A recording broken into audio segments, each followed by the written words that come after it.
Good morning and welcome to Topnotch Bible Studio.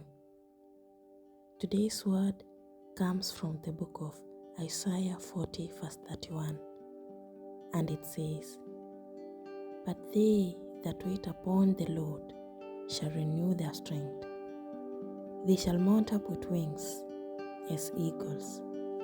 They shall run and not be weary, and they shall walk and not faint."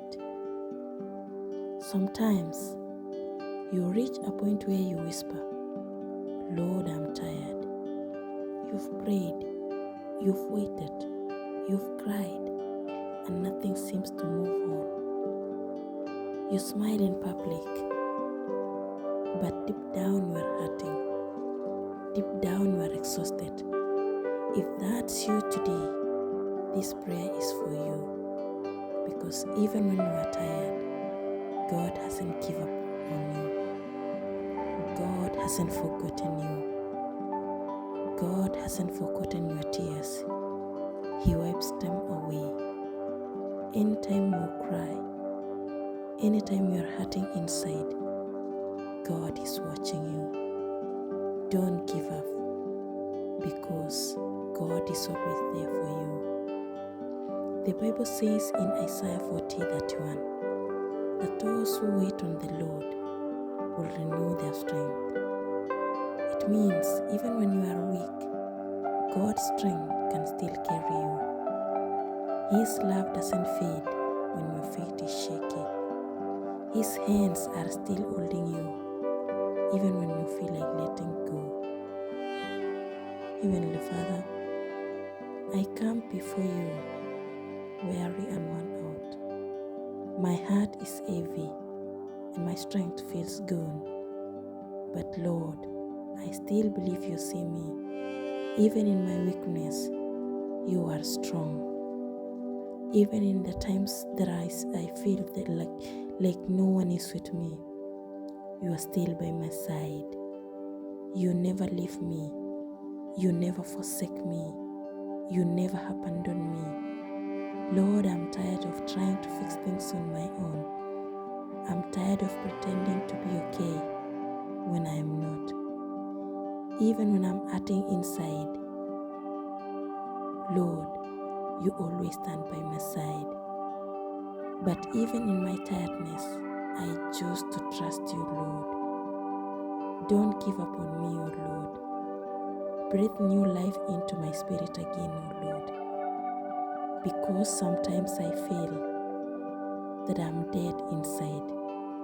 Sometimes I feel that I'm forgotten, that no one cares about me. But with you, O Lord, whenever I call upon your name, O Lord, you hear me out. When I feel forgotten, O Jehovah, remind me that you still have a plan for me. When I feel alone, O Jehovah, remind me that you are near me, O Jehovah. When I fall, Jehovah, pick me up again with your gentle mercy, in the mighty name of Jesus. I remember a time I felt just like this, completely drained and ready to quit. But right when I thought it was over, God stepped in. He sent peace I couldn't explain, and doors began to open where there were only walls. The unexpected happened to me. That's the kind of God we serve. When we have faith, even when we are faithless, we should have faith, and He will surely deliver His best for us. In the book of Psalm 73:26, it says, "My flesh and my heart may fail, but God is the strength of my heart and my portion forever." Now, let's bow down and pray. Dear Lord, I come before you this time. I say thank you for never giving up on me, even when I feel like giving up on myself. Renew my strength today, O Jehovah. Restore my joy. Restore my happiness. Restore my peace of mind. Help me rise again with faith. And you are still walking even in silence. If this prayer spoke your heart, pause for a moment. Whisper, Amen. And type, Lord, I'm still holding on in the comment section. Please don't forget to subscribe to Topnotch Bible Studio for more prayers that lift your soul, because even in your tired season, God still has more for you. And may God bless you abundantly. Thank you.